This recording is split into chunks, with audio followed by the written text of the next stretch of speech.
From impeachments to inaugurations, if it's a political story, we are on the scene. The race for the White House is heating up. Kamala, you're fired! I say, bring it on.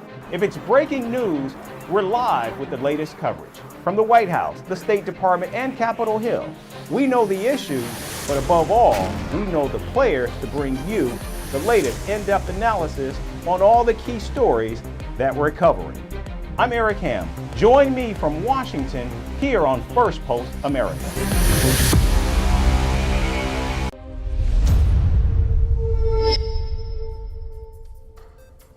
Hello, and thank you so much for tuning in. I'm Eric Ham, and we're coming to you live from Washington, D.C.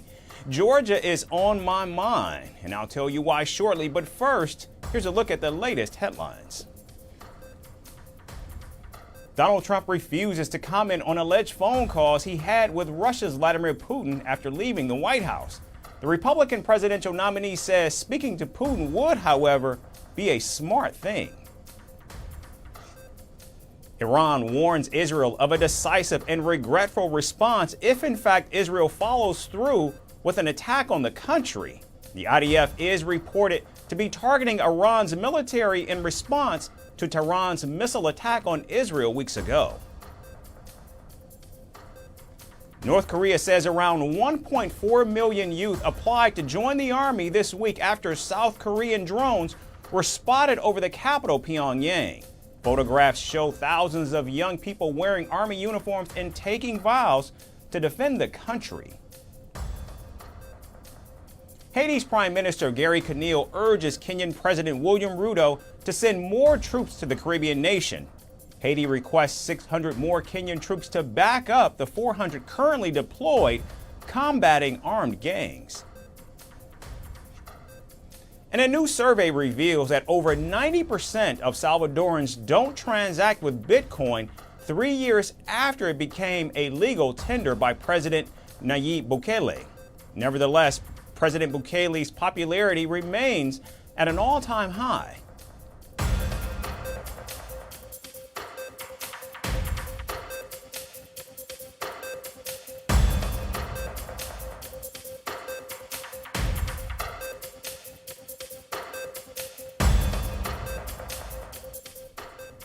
We begin with the race for the White House. Day one of early voting in the battleground state of Georgia got off to a resounding and record-breaking start.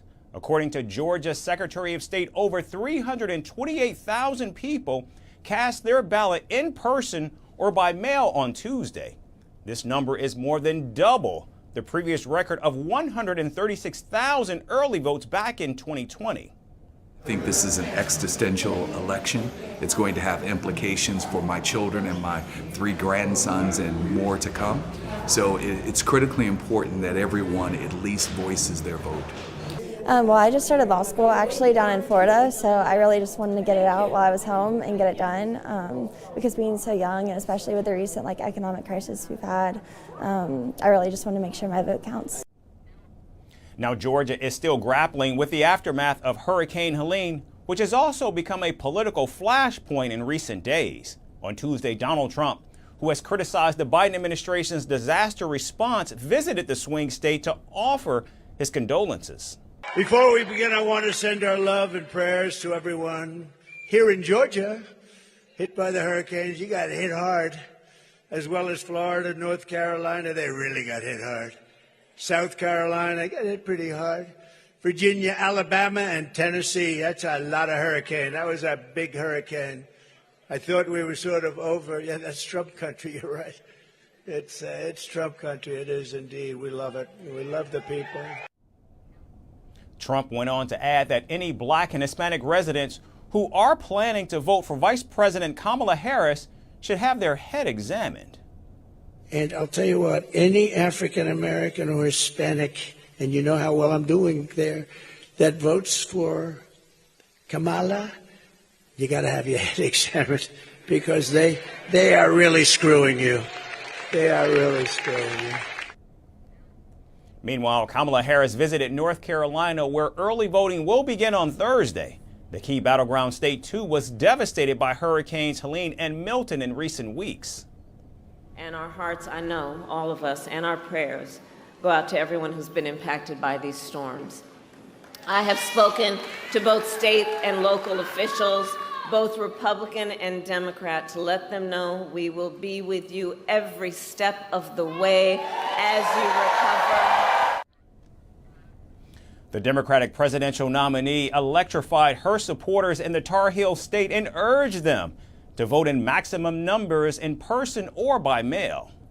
And so, North Carolina, today I then ask you, are you ready to make your voices heard? Do we believe in freedom? Do we believe in opportunity? Do we believe in the promise of America? And are we ready to fight for it? And when we fight, we win. God bless you, and God bless the United States of America. Now, the latest polls averaged by the New York Times show Donald Trump leading Kamala Harris by just 1 point in both Georgia and North Carolina. The stunning record turnout, however, underscores the level of enthusiasm in this year's election and the growing concerns and perhaps fears of Hurricane Helene's impact on voting have quickly dissipated. And staying with the race for the White House, former President Donald Trump's bizarre actions at a recent campaign rally have ignited concerns about his mental fitness. The Republican presidential candidate was in the battleground state of Pennsylvania on Monday, where he decided to abandon the Q&A session and instead put on his favorite playlist for nearly 40 minutes. Donald Trump swayed on stage with South Dakota Governor Kristi Noem mimicking his dance moves. More concerning was the fact that the impromptu music concert unfolded after 2 of the audience members fainted due to the heat, whom the ex-president called patriots. I want this to be a really important evening. And those 2 people that went down are patriots, and we love them. Yes. And because of them, we ended up with some good music, right? Right? So play YMCA. Go ahead. Let's go. Nice and loud. Media reports say Donald Trump refused to take more questions and requested music to be played after some of the crowd began leaving. His showing in Pennsylvania on Monday, combined with his recent erratic sit-down in Chicago for the Economic Forum, has led to increased questions surrounding Trump's mental acuity. Vice President Kamala Harris has doubled down on the sentiment and called on Donald Trump to release his medical records. He is only focused on himself. And he's not, but here's the thing, North Carolina, and he's not being transparent with the voters. He's not being transparent. So check this out. He refuses to release his medical records. I've done it. Every other presidential candidate in modern era has done it. He is unwilling to do a 60 Minutes interview. Like every other major party candidate has done for more than half a century. He is unwilling to meet for a second debate.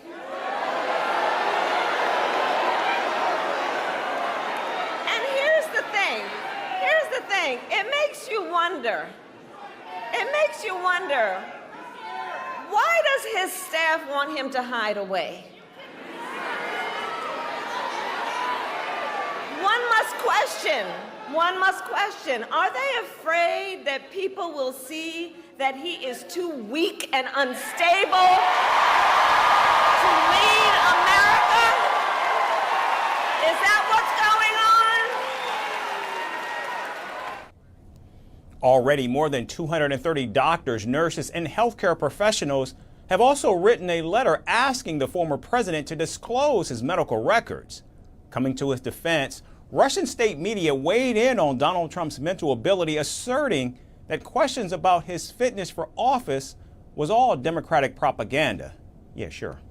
I mean, who can forget back in July, Kamala Harris was elevated to the top of the Democratic ticket after President Joe Biden dropped out of the race due to concerns over his own mental acuity. Now Democrats appear to be flipping the script on the 78-year-old convicted felon who could be the oldest president to be elected to the White House if, in fact, he wins in November.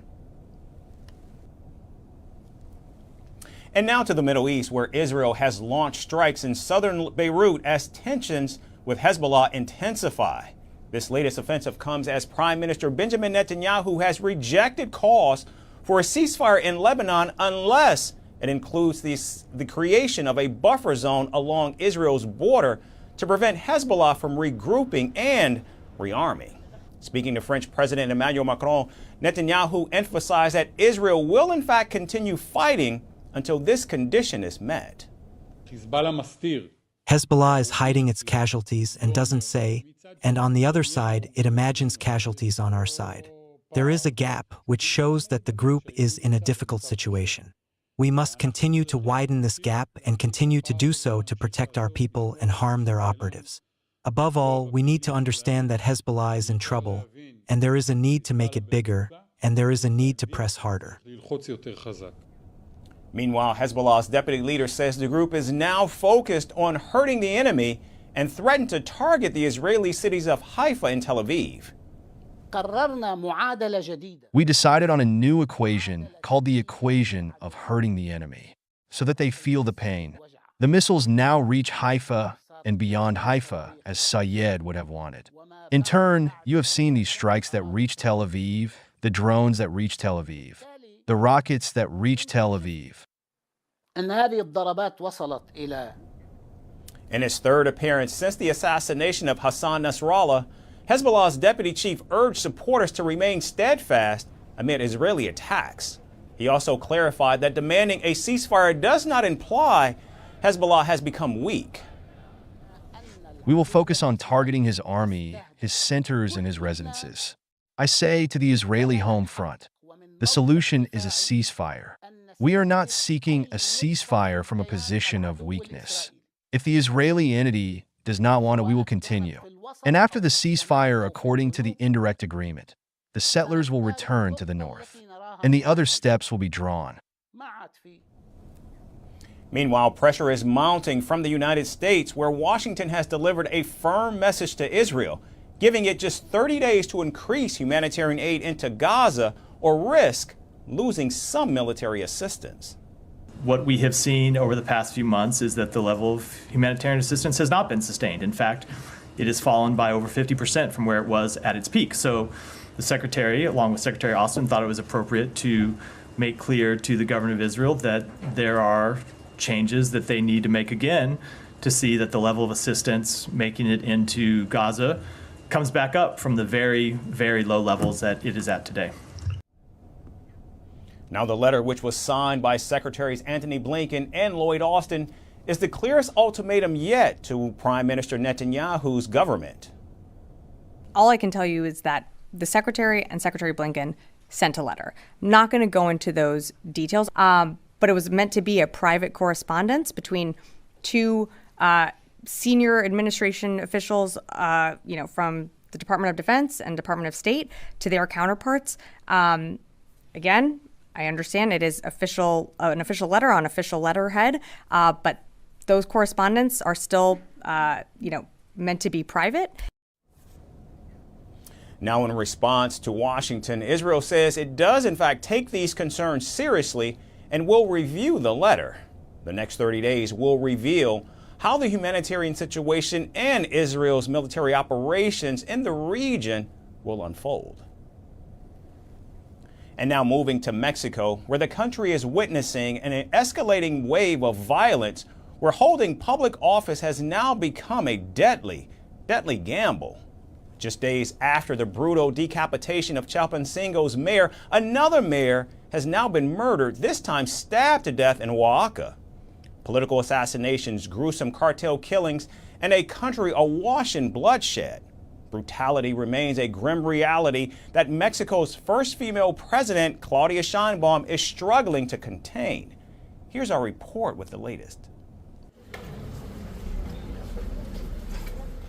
Mexico was still coming to terms with the shocking assassination of Chilpancingo's mayor, Alejandro Arcos.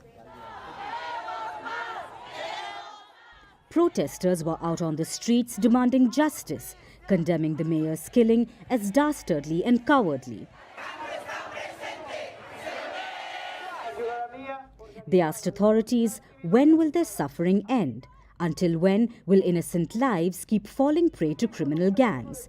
And until when will these gangs control their nation? It is the sentiment of the people. Indeed, we are sad. We are filled with rage and helplessness due to the cruel and vile way in which our mayor's life was taken. He brought a good project, a project that was about love, peace, and development for this capital city that has been neglected. I condemn and we strongly condemn the dastardly, cowardly, and tragic murder of our mayor. We want justice.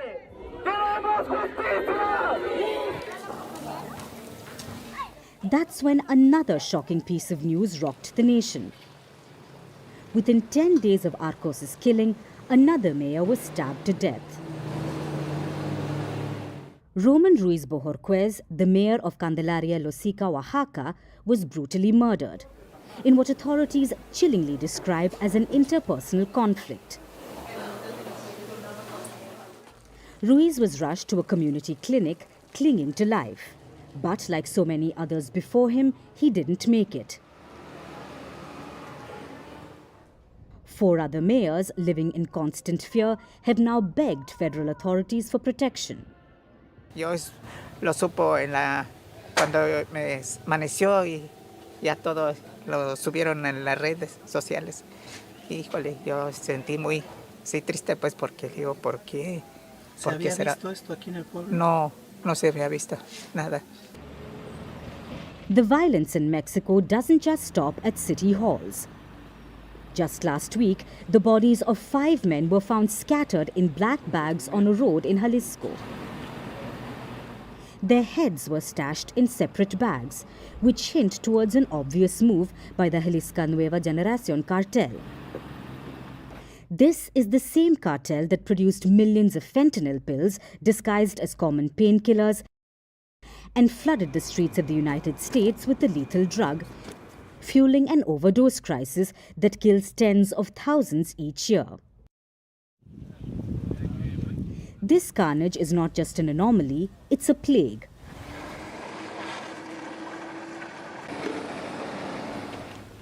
Over 450,000 people have been killed since the Mexican government deployed the military against the cartels in 2006. The violence is no longer just about drug trafficking. Politics itself has become a battleground. In the June elections that brought Claudia Sheinbaum to the presidency, at least 37 political candidates were assassinated. Some were gunned down in broad daylight, others disappeared in the dead of night. Criminal organizations have infiltrated local politics, using money, threats, and bullets to tighten their grip on power. Elected in one of Mexico's deadliest campaigns, the country's first woman president, Sheinbaum, has vowed to tackle the violence by doubling down on social programs, sticking with the hugs, not bullets policy introduced by her predecessor. The first thing that is very important is that Calderon's war against the cartels is not going to return. We are not looking for extrajudicial executions, which was what was happening. What are we going to use? Prevention, attention to causes, intelligence, and presence. That is the 4-pronged strategy. From the Ministry of Security, we will work with all the federal entities because we are convinced that in order to achieve lasting peace in the country, we must assume that security is a shared responsibility. But as the bloodshed spirals, the question remains. Can Mexico's political leaders truly stop a war that's gone beyond drugs? And finally, Elon Musk is at it again. This time he's crediting the British Empire with ending global slavery. And the tech billionaire's outrageous claim is rightfully provoking anger, particularly in India, Africa, and the Caribbean, where the legacy of British colonial rule remains deeply painful. Musk has been accused of trivializing the experiences of millions affected by colonialism and slavery. Our final report takes you inside the growing controversy. Elon Musk and controversy seem inseparable. Ever so often, the billionaire makes a statement that sends shockwaves through global media, reviving his name in conversations once again. But this time, Musk has struck a deeply sensitive chord, angering millions in India. Is it going to expand, Mr. Musk? In his latest tweet, Musk claimed that the British Empire was the driving force behind ending the vast majority of global slavery. His exact words were, "Slavery or de facto slavery was standard practice throughout the world from the dawn of civilization until a few hundred years ago. It is even discussed at length in the Bible, for example." However, for many Indians, this statement feels like a slap in the face, a blatant disregard for the history of British colonial rule that enslaved their ancestors for nearly 200 years. The British Empire not only dominated India but also carved out Pakistan and Bangladesh from its borders, leaving behind a legacy of bloodshed, displacement, and missing loved ones. Musk didn't stop there. He shared tweets from an account called Thinking West, praising Britain's anti-slavery laws, including the Slave Trade Act of 1807 and the Slavery Abolition Act of 1833. While these acts were real, their significance is hotly debated. Indians took to X in droves to express their outrage. Musk's claims hit a raw nerve, triggering a flood of criticism.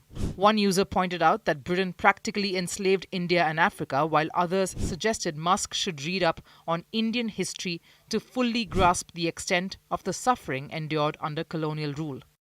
Musk's ill-timed remarks also come as African and Caribbean nations demand reparations from the British Crown for the atrocities committed during the slave trade.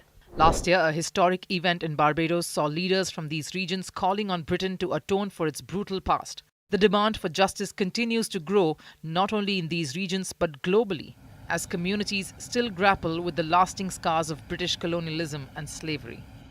Musk's comments, seen by many as revisionist and out of touch, have only fueled this fire. One user encapsulated the sentiment with a scathing remark: "On this earth, the British Empire will never be forgiven for the evils of slavery and colonialism. It will never be seen as a champion of human rights." Others reminded Musk that the British transported Indians to Africa as forced laborers, leaving yet another painful mark on history. Once again, Musk has ignited a global firestorm.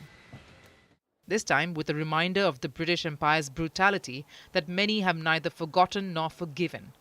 Musk's comments are more than just careless. They reveal a shocking disregard for the profound historical suffering endured by millions. His attempt to glorify the British Empire as a liberator rather than an oppressor is not only factually flawed, but deeply insensitive. That does it for us today. We thank you so much for spending part of your day with us. We look forward to seeing you right back here again tomorrow. Thanks again, everyone, for watching.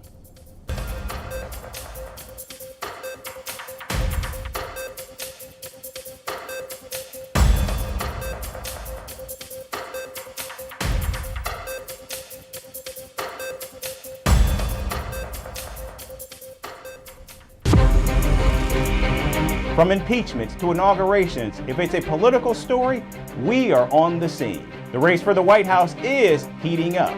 Kamala, you're fired! I say, bring it on. If it's breaking news, we're live with the latest coverage. From the White House, the State Department, and Capitol Hill, we know the issue.